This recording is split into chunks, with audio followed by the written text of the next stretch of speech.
Hey guys, welcome back to the channel. This is part 2 of the Lexus stereo system build. If you missed part 1, I'm going to get it to pop up over here somewhere. So where we left off, we got the box built, the outer shell of it anyway, and the stereo system's been cutting out and we're not sure why. So first thing we're going to do is get to the bottom of this amp going into the protect mode situation. One of these subwoofers was blown to the point of it was locked up. You could barely even move the cone on this thing. I don't know what happened to it. It almost seems like something might have been up against it while it was trying to play and just welded that coil up inside there. As always, please like and subscribe. Now enough chitter chatter, let's get to it.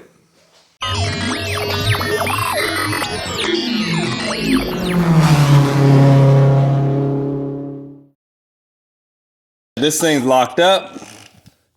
I ohmed it out. This good speaker right here is getting, it's got 2 ohms on it just like it should. It's wired at 2 ohm and it's right at 2 ohm. This one right here goes between zeroed out to open line back and forth depending on what you're doing right here. So this speaker is shot, which sucks, but that probably is an indicator why this amp was going into protect right here.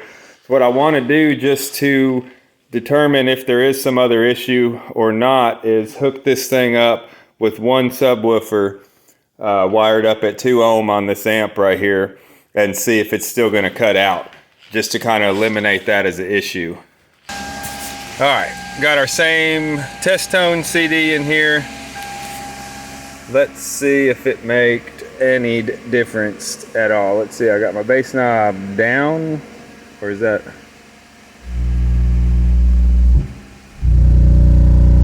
Oh, okay, I think it works now. Yeah, I think it's working now.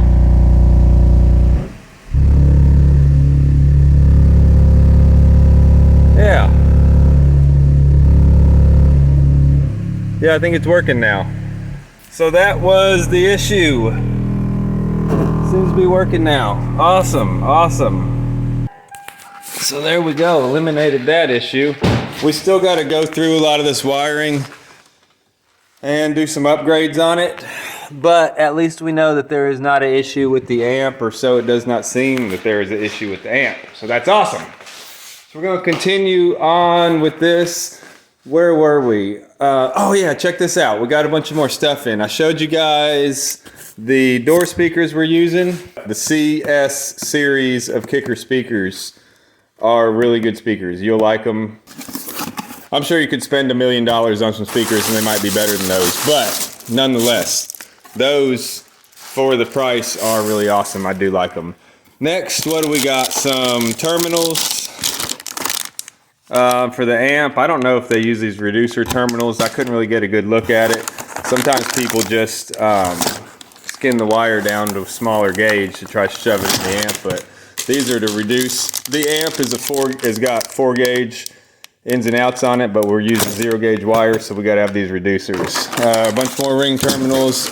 I'm going to try this stuff out. I did want to put some boom mat in the doors on this thing, but I've been wanting to try this stuff out to spray on butyl. Basically same thing like the stuff that you roll on, but sometimes it's hard to get up inside the doors. I don't know if that's going to be any easier or not. I saw it and I wanted to try it. So there, we're going to give that a shot. Next box. Oh yeah.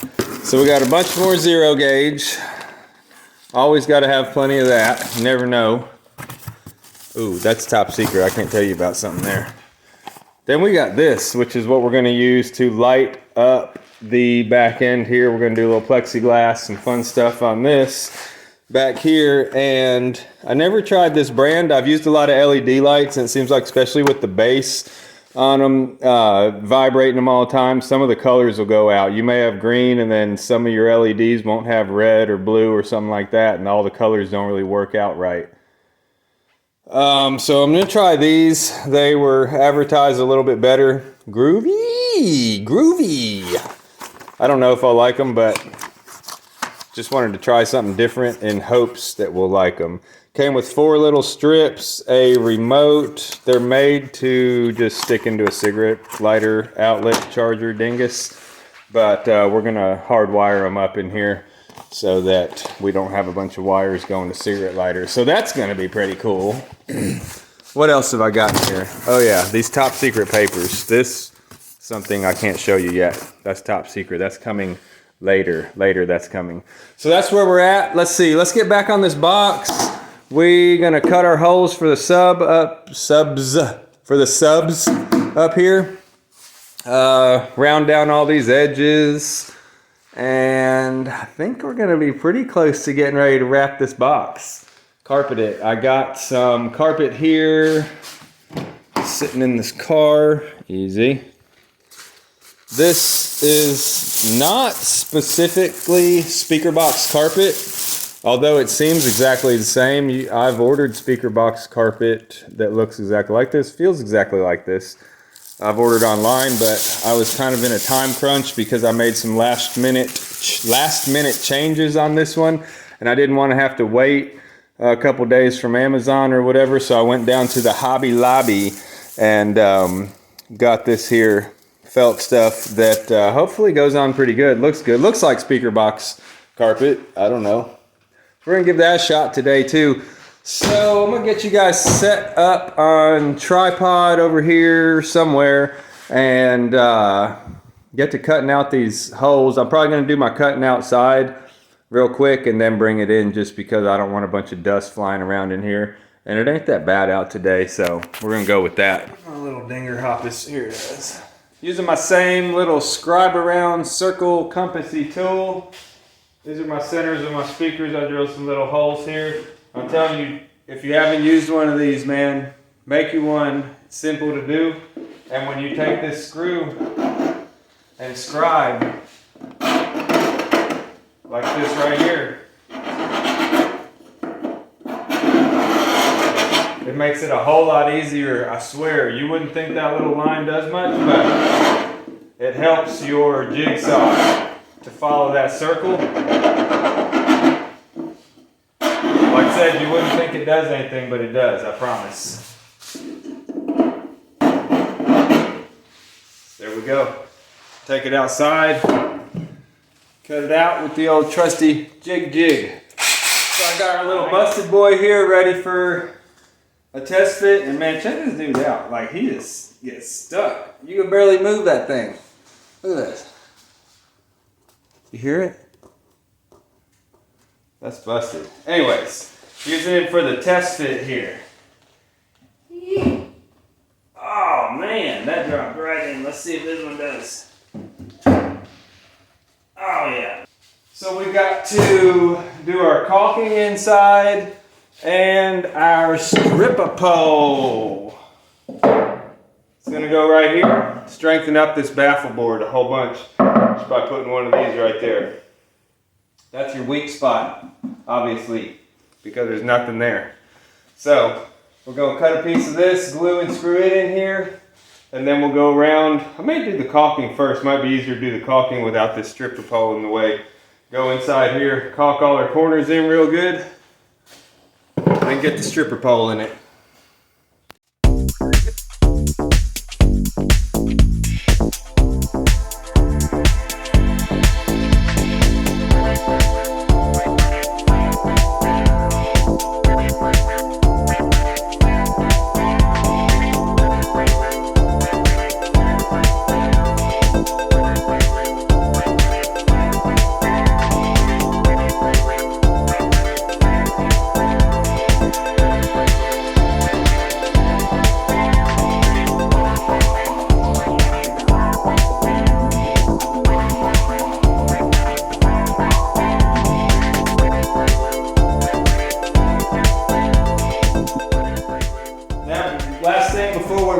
I'm gonna take my rasp. Where'd he go?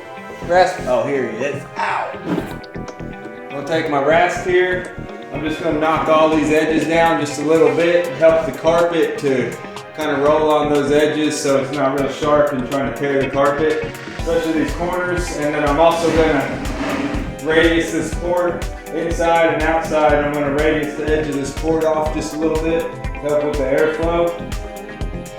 Be ready to wrap.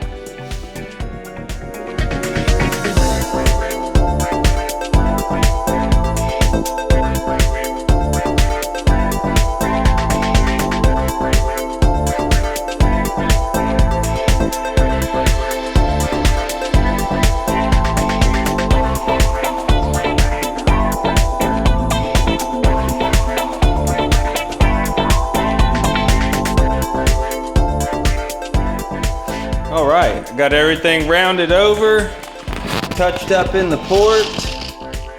Hopefully after we carpet, we don't have to touch up again, but sometimes you got to.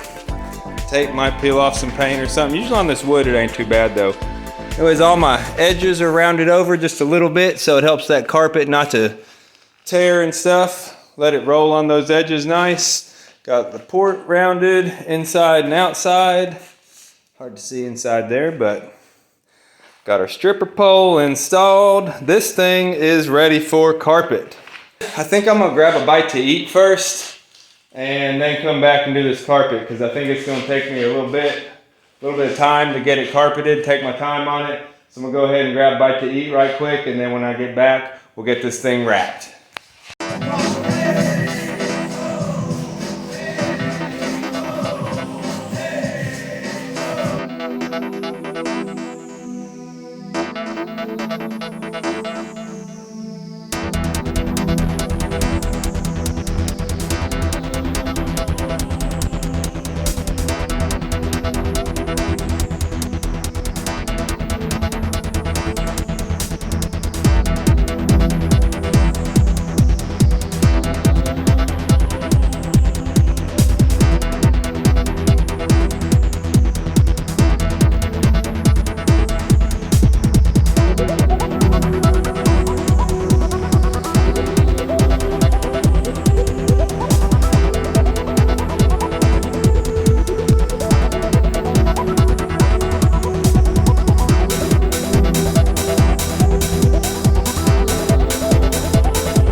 Now y'all just watch me do that. So you're gonna be able to see that seam if you really look for it. But I'm gonna get y'all in here and take a look at it. All right.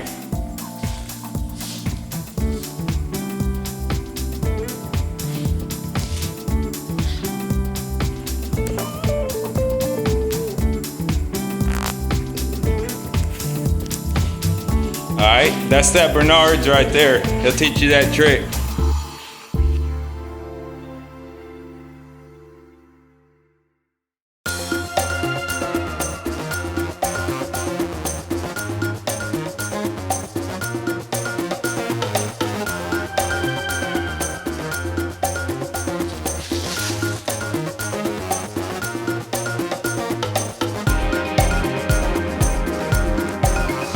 Now, like I said, we got a piece that's gonna cover this whole face up right here. You really won't see anything of this box at all other than a little bit of this edge right here, and then some of this center carpet right here where my window is gonna be lit up at.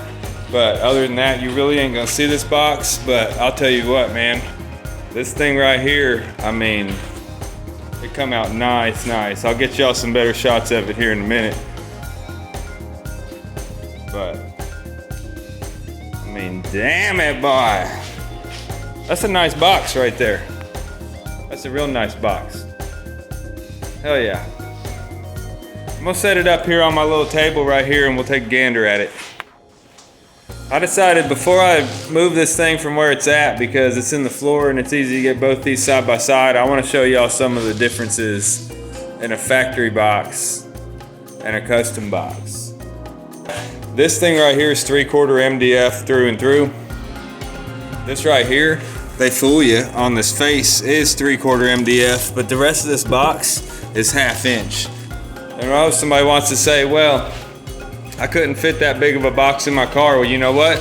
If this is what size box you're buying, then you need to buy 10s. Don't be trying to put 12s in too small of a box, because I promise you that I can take a pair of 10s, put in a box this size, and port it right, and they'll sound better than those 12 sounded in that box. I promise you. You gotta have your airspace right. Gotta have your port size right. You can't just say it fits. If that's all it fits is 8s or 10s or whatever, then that's all it fits. But you're wasting your money buying big subs. Oh, well, big subs hit harder. Big subs hit lower, whatever. I promise you they don't. Not when they're in the wrong box, they don't do it. You wasted your money. I just wanted to go over that real quick. I'm gonna get this box up on the table and we'll do a little walk around.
Well, I've been procrastinating, but I gotta do it. It's time to rip the whole back seat and back dash out of this car.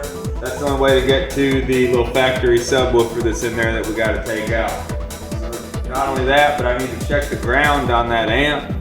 I couldn't find it. It tucks up in there somewhere. I don't know if they had the back seat out to get to it, which is a good sign. Maybe they actually put it on a seat bolt instead of just a bunch of cut screws to the floor somewhere, but we'll see.